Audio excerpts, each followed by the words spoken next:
Quand tu réfléchis à un emballage, que tu le construis, que tu le critiques, que tu l'améliores, que tu le changes, pense toujours couple produit-emballage et à ses fonctionnalités. Protection du produit, chaîne logistique, information générale et légale, à son usage, comment je m'en sers, et au marketing, la marque, comment je communique, les allégations. Et je vais te faire voir à travers un exemple que pour un même produit, tu peux utiliser des emballages complètement différents. On va prendre l'exemple du lait. Regarde.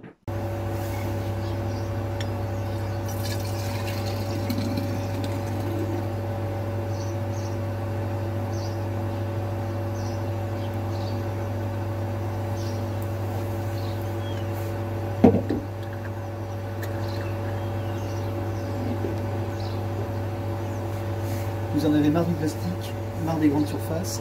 Ça, c'est la super solution. Enfin, c'en est une. La seule contrainte, c'est qu'il faut se lever de son canapé pour venir jusqu'à la ferme et remplir soi-même ses bouteilles de lait. Il faut aimer le lait frais aussi. Donc ça marche pour le lait. Puis après, pour la viande, ça marche aussi. Là, c'est dans une autre ferme plus loin. Les légumes, c'est aussi dans une ferme plus loin. Puis pour la viande, vous avez le bœuf dans une ferme, la volaille dans une autre, et le bœuf encore dans une autre. Donc il faut s'organiser un petit peu, enfin, tout reste possible. C'est sympa, hein? Alors ça demande quand même quelques conditions. D'abord, il faut avoir une ferme à proximité qui propose ce genre de service. La mienne est à 3 km. Ensuite, il faut avoir envie de le faire.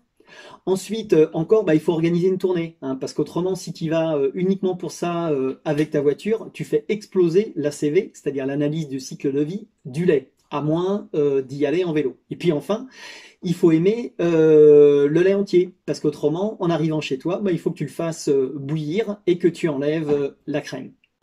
Voilà, donc c'est l'emballage idéal dans un monde presque parfait, mais on va pas se raconter d'histoire, hein. Vous savez aussi bien que moi que la majorité des Français n'a pas accès à ce genre de produit. La première des raisons, c'est parce qu'on n'a pas forcément une ferme à proximité qui propose ce genre de service.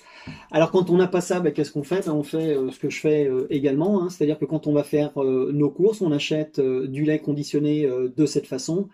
Ça permet d'avoir une DLC qui est relativement longue. En général, on va pas en acheter qu'une, on va en acheter plusieurs. On va pouvoir les stocker à la maison et les avoir en permanence sous la main. Voilà, donc ce que je voulais vous faire voir aujourd'hui, c'est qu'en fonction d'un certain nombre de paramètres, et aujourd'hui je vous la fais simple, mais je vous la ferai de plus en plus compliquée dans les semaines ou dans les mois qui viennent, c'est qu'en fonction d'un certain nombre de paramètres, on peut avoir pour un même produit des emballages très différents, voire même complémentaires. Voilà, je vous souhaite une très bonne journée, je vous dis à bientôt. Au revoir.